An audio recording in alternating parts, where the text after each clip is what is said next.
pour vous, il n'y a pas de doute, c'est un assassinat politique. Alors, il y a un certain nombre d'éléments, si vous voulez, qui effectivement militent a priori pour la thèse de l'assassinat. Et étant donné le lieu où a lieu cet assassinat, le Parti socialiste sans frontières, le contexte de cet assassinat, quelques semaines avant l'élection présidentielle tchadienne, et la qualité de la victime, principal leader de l'opposition à la tête du Parti socialiste sans frontières, le qualificatif d'assassinat politique ne nous semble pas effectivement usurpé.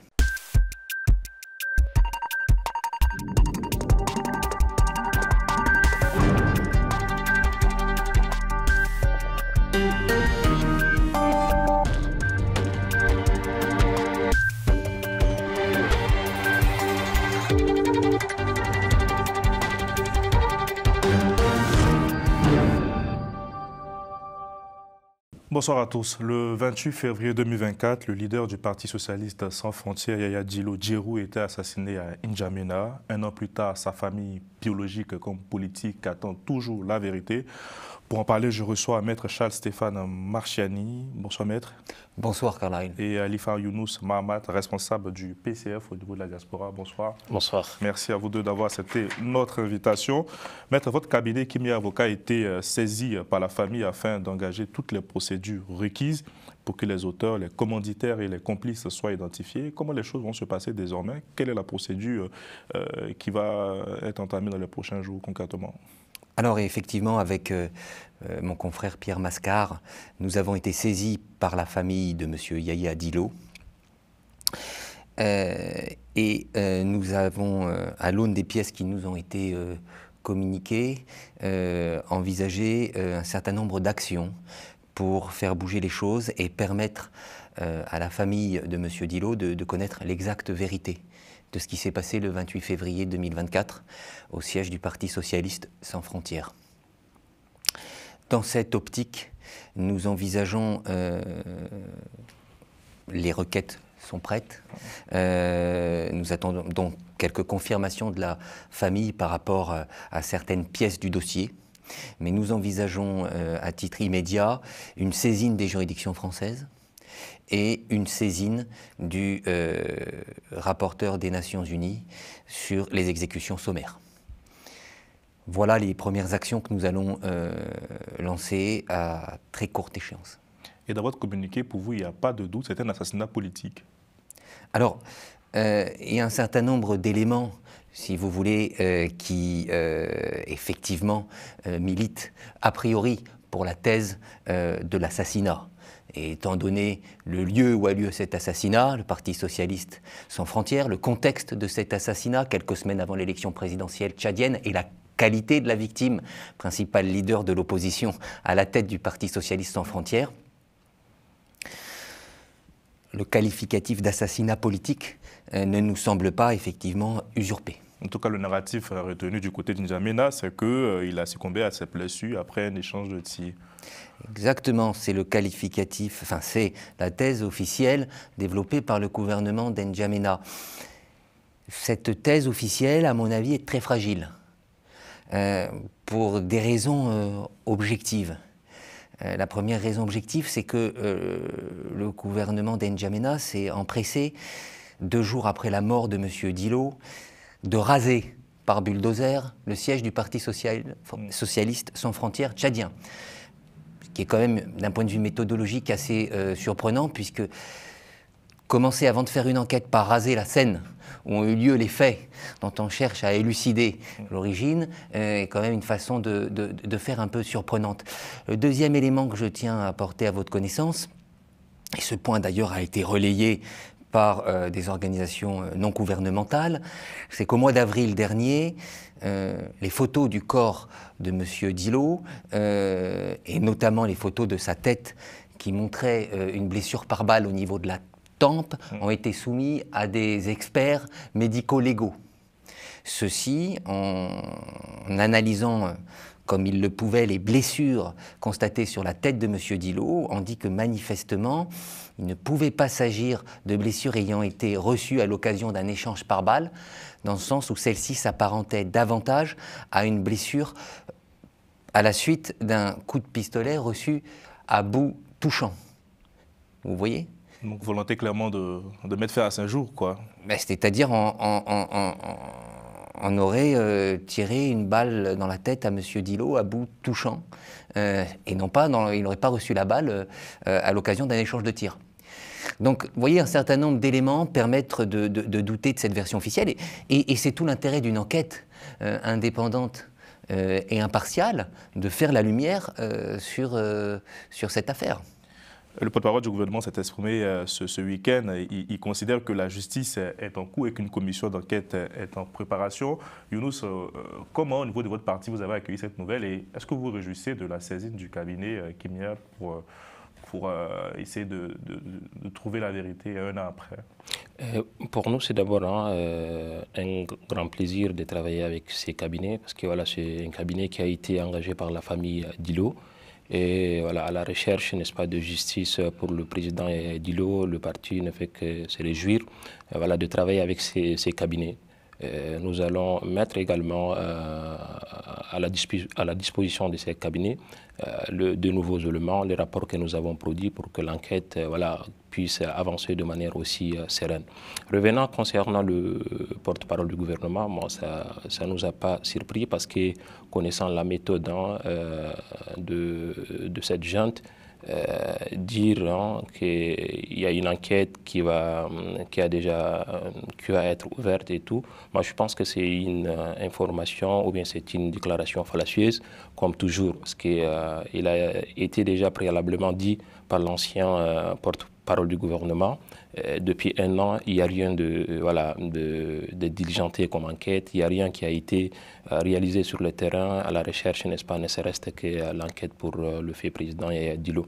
Ce ministre, l'actuel ministre des Communications, à l'époque, quand il militait également pour la justice et l'égalité, c'est lui qui avait dit préalablement qu'il voilà, accusait même ce régime comme est un régime sanguinaire. C'est un régime sanguinaire où il faut se tenir derrière Yaya Dillot quand il a perdu sa maman et que le Tchadien doit également soutenir le fait président Yaya Dillot devant cette situation inhumaine et dégradante lorsqu'elle a perdu sa maman. Pour préciser, pour ceux qui ne connaissent pas trop le Tchad, c'est le cousin du président. Effectivement, voilà. Effectivement. Voilà, la déclaration fallacieuse de ce ministre, ça nous dit absolument rien.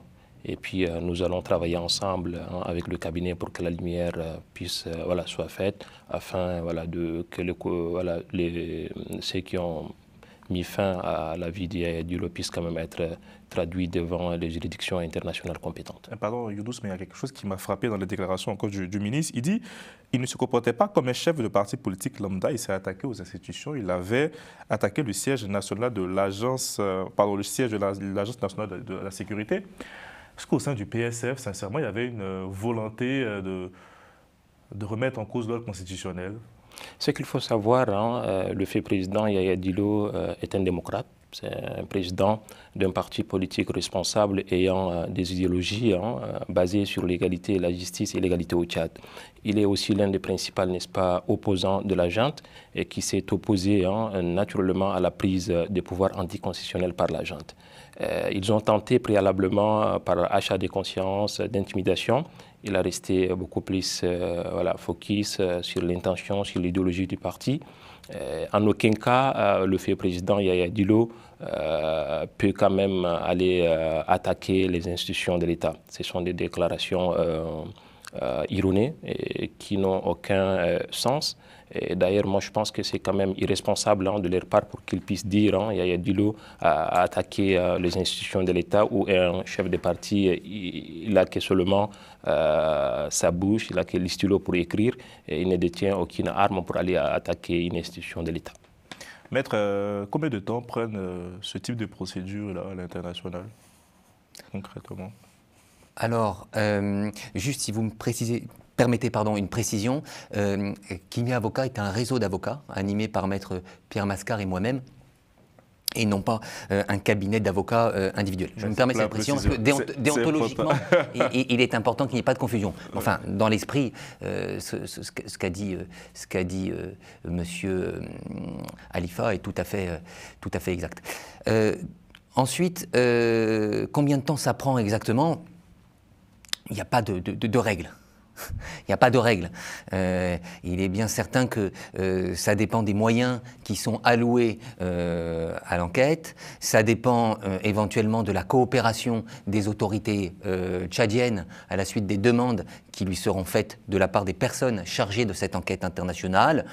Mais une enquête internationale sur de tels faits, c'est plusieurs mois, oui, plusieurs mois. Très bien. Comment le PSF essaie d'exister aujourd'hui dans ce nouveau paysage politique tchadien? Après l'assassinat du fait président Yaya Dillo, tous nos cadres ont été intimidés préalablement. Il y a actuellement le secrétaire général du Parti socialiste sans frontières, Gam Robert, est toujours incarcéré parce qu'il a été enlevé par la junte militaire et il se retrouve actuellement dans une situation un peu déplorable, d'où voilà, le pouvoir militaire tchadien refuse toute explication officielle par rapport à son enlèvement.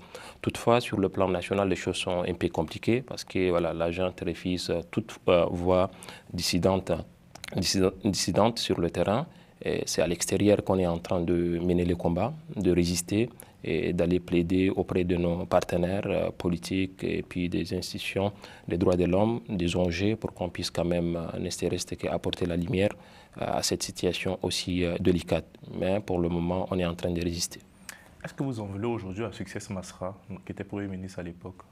Bien évidemment, parce que ce qu'il faut aussi rappeler, quand Succès Masra était assiégé chez lui au siège, le tout premier opposant prenant le risque éminent d'aller lui porter secours, c'est le fait président Yaya Dillo Djirou. Il s'est déplacé jusqu'au siège de transformateur pour que, voilà, ne serait-ce que lui apporter voilà, assistance.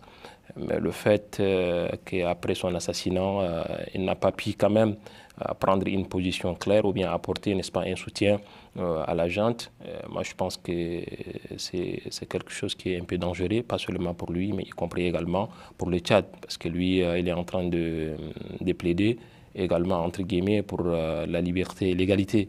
Mais quand un principal opposant est assassiné et qu'un ex-premier ministre détient souvent des paroles un peu qui ne sont pas justes, moi, je pense que ça relève également de sa responsabilité qu'il se remet en cause pour savoir exactement où il va. Et qu'est-ce que cet événement-là dit concrètement de la classe politique tchadienne aujourd'hui avec ces retournements de veste à un point fini? Bon, ce qu'il faut noter, l'assassinat du fait président Yaya Dillo a plongé le Tchad dans un état de situation un peu complexe en termes de l'opposition. C'est aussi un message fort envoyé par la junte, comme quoi si Yaya Dillo a été exécuté, il se peut que les autres opposants peuvent également être exécutés aisément. Du coup, voilà, l'opposition elle est un peu déclassée, elle est un peu piétinée par la junte. Et sur le terrain, les choses deviennent très très difficiles. Il n'y a que 2 ou 3 partis de l'opposition qui résistent, mais à tout moment, ils peuvent être soit incarcérés, arrêtés ou assassinés. Merci beaucoup à tous les deux. Merci d'avoir notre invitation. Et puis, on reste informé pour la suite des événements. Merci à Romain Clicquot de Minc à la réalisation. Portez-vous bien et à bientôt.